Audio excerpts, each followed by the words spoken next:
All right, double shot at the juice bar. Double shot. You a double shot espresso guy? Yes, always. We were just talking about making espresso organically. Single shot espresso. Just stay home. It's not enough, right? Stay home. Stay home. It's not enough. It's not well, enough. that's that little Italian, like, one sip, right? Yeah, but even that's usually a double for the big dogs. Yeah. Well, Fill to the brim. I'm not in the 6 foot club. I'm not a big dog. You are. You are. All right, let's shout out our boys, Kat and Jalen. Where were you in 1975, Sean? Because that's the last time. Man, my dad was probably chilling in Chicago, just figuring shit out. He's born in 50, Yeah. so he's 25. Oh, great time. I was nowhere. I was negative 15. Yeah. I was not in the hopper yet. Yeah, but shout out to Earl the Pearl and our guy Clyde as the last duo to start in the All-Star game as New York Knicks. Shout out Jalen, shout out KAT. They are both All-Star starters, Sean. And a couple of other renditions here of Knicks that could have maybe fit that bill. Ironically, shout out our guy Pete with the research. Melo and Amari were All-Star starters, but Amari hadn't been traded yet, so little anecdote there. But, yeah, just talk to me about just two guys on the Knicks. There are no other two-man starters on this Eastern Conference team, not even Jalen and Jason. That automatically makes you the most impactful duo in the NBA. Well said. So that flat out for me means you're the best duo in the NBA right now today. Is that not insane to think about for Knicks fans? I mean, I just don't know if it's even being appreciated enough. This is insane when you say that out loud. 25 and 24. When you get typically in blockbuster NBA trades for a guy that's already been an all-star, you typically have seen his best ball already. We're seeing KAT's best ball right now. Absolutely. This is the best he's ever played.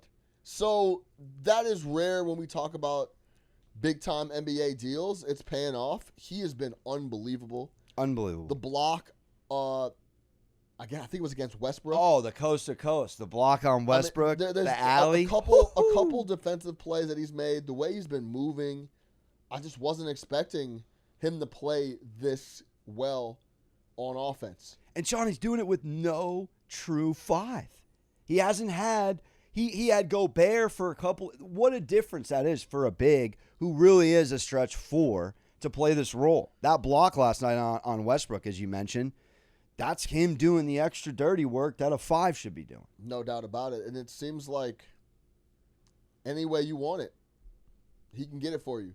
Facts. There's been some times this year where he's been exclusively working from deep, shooting 10, 12 threes, but he's shooting 7 of 12. And he's kind of shied away from that now. He's been going to the basket and playing a lot more in the restricted, but he's been phenomenal, man. He if you can get two starters in the All-Star game, one's a guy that you signed as a free agent on one of the best contracts in the NBA, then you go make a blockbuster deal to pair with another star, and they both go to the All-Star game.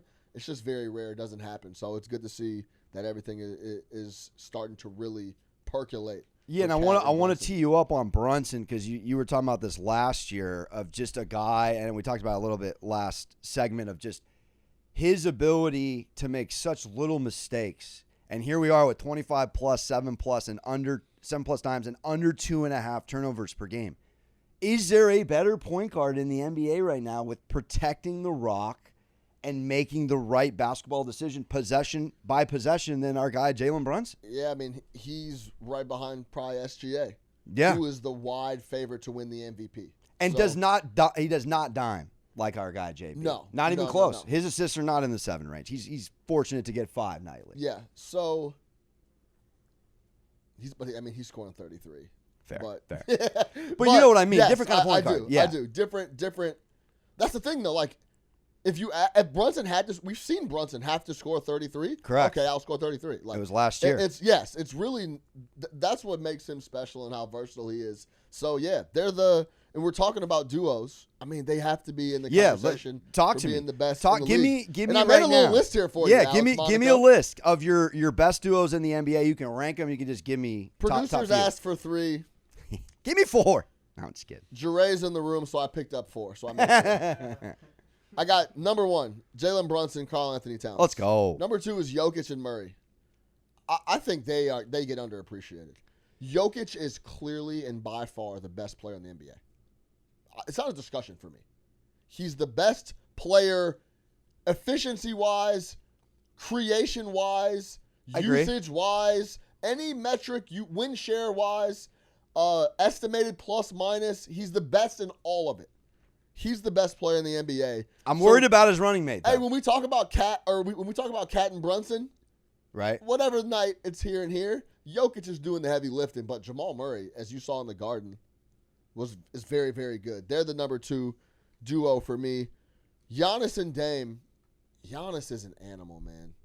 And this is going on 6 or 7 years straight of relentlessly going to the basket, playing defense, rebounding, and relentlessly improving his creation numbers. With assists are up. Leading the forefront. He's a legitimate triple-double threat now. Quick, and that was insane to say. Quick basketball question for you off of the Bill Simmons Russillo pod. They were debating, would you rather build your team around Tatum or Giannis? Giannis. Giannis? Yeah. No hesitation? No hesitation. Absolutely. If you swapped Giannis for Tatum in Boston and really on that team and holy really Mac. really let Jalen Brown kind of play his game and like a lot of the stuff that Tatum does, spooky squad over there. So yeah, I would say Giannis. Then number 4 is still LeBron and Anthony Davis. Yep. Anthony Davis not respected enough. People still think he doesn't play enough games. The last 2 seasons he's missed, I can count them on 2 hands. Yeah. Combined. He's been awesome. He hasn't missed any games. He's been healthy. He's been protecting the rim. Offensively, they've been running everything through him. He's been massive for the Lakers. And then LeBron, just watch. Him and AD, they're just watch begging for a third player. Just watch the impact he makes on a God, go get Jimmy Butler, Pelinka. An absolute walking 28, 8 and 8. Pretty effortlessly. He's a 40-year-old man. Yes. Dunking on kids in the OOs. That's my 4. I'll give it to you, and then you can give me. No, I like it. I'm with you with Brunson and KAT. Yeah. Needs no explanation, without question. They are the best dynamic duo, and the All-Star starters reflect that. I got to give Tatum and Brown their flowers. I went a little at number 2. Yeah, I would, because at the end of the day, this is the defending Super Bowl champs, the defending NBA champions. One is in the MVP conversation, outside looking in, but still a top 5 player in the NBA, in my humble opinion, in Jason Tatum. And Jalen Brown is the defending NBA Finals MVP. Tatum's a double-dub threat. He's gotten himself in the triple-double conversation. Brown a little bit this is just more of a playoff kind of mindset. If I'm going with 2 guys to go win me a series, these are my guys. Tatum and Brown, LeBron and AD would be third.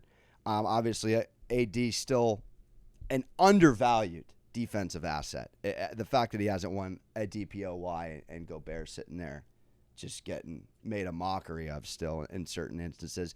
And I'm going to go Luka and Kyrie. We haven't seen them a lot together, but we got Kyrie on a little bit. We saw him plenty last year. No, you saw him plenty last year. Impactful, yeah. Yeah, and again, this is kind of me just going off of if 2 guys, again, they need the infrastructure around them, the PJ Washingtons, the Gaffords, but everybody does though. Yeah, I'd still put them as the 4th best dynamic duo. It was tough, of course, to leave off Jokic and Murray, and that's only my slight on Jamal and no Jokic slander. I don't know if Jamal can do what he used to be able to do. But playoff Jamal Murray is a different cat. I'm waiting for him. Awesome. Yeah. In the playoffs. Yeah, regular season Murray might be well fed. Does Jokic and Murray beat Tatum and Brown in a 2v2? I can't do that right now. I think in a 2v2, Jokic would be so unstoppable that he would just kill any matchup he had. Yeah, I could see Jalen being an underrated defender on him. He'd be the one smothering. Jalen who? I would put Jalen Brown on Jokic. 2v2. Jokic is giving that dude whatever he wants. Well, again, Jokic is Jalen Brown the filthiest when he's at the top of the key with 4 guys to pass to. This is 2-on-2 half-court basketball. No, he's filthy at any spot. Well, I understand, but I'm saying his ability, his core vision is diminished in the no look at the Garden last night was was unbelievable. It was awesome. Like you know how people cheat on the no look, like, yeah. He was like the whole time. He knew it. He knew it. Yeah, it was clean. Yeah. Very, very clean. All right, double shot espresso. Best duos in the league, and we are in lockstep. It is Brunson and our guy KAT. Appreciate you guys watching the Juice Bar weekly. In the description below, go lock in, subscribe. Anywhere you find your audio podcast, the Juice Bar will be on there. iTunes, Spotify, across the board. Lock in. Tell a homie to tell a friend. The Juice Bar is live everywhere.